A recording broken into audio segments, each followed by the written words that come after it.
హిందూపురం రాజకీయాలు మరోసారి ఆసక్తికరంగా మారాయి.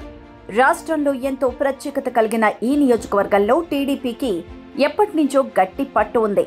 1983లో ఎన్టీఆర్ పోటీ చేసి గెలిచిన తర్వాత హిందూపురం టీడీపీ పార్టీకి కంచుకోటగా మారింది.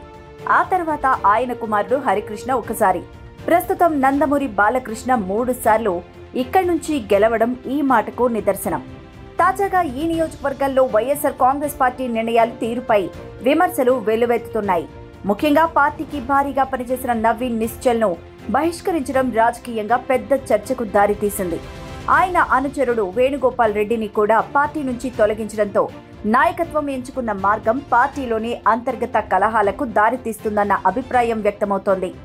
ఈ పరిణామాలు టీడీపీకి, ముఖ్యంగా బాలకృష్ణకు అనుకూలంగా మారుతున్నాయని పలువురు విశ్లేషకులు సైతం భావిస్తున్నారు.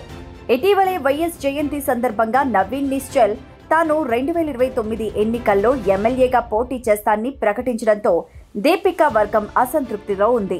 పార్టీ నుంచి ఆయన్ను బహిష్కరించడంతో ఇది బాలకృష్ణకు ప్రత్యర్థులు తక్కువయ్యే అవకాశాన్ని కల్పించిందని పలువురు భావిస్తున్నారు. గత ఎన్నికల్లోనూ ఇక్బాల్ను అభ్యర్థిగా నిలబెట్టిన వైసీపీ ఇప్పుడు మరోసారి అలాంటి పొరపాటే చేసిందని విమర్శలు వస్తున్నాయి.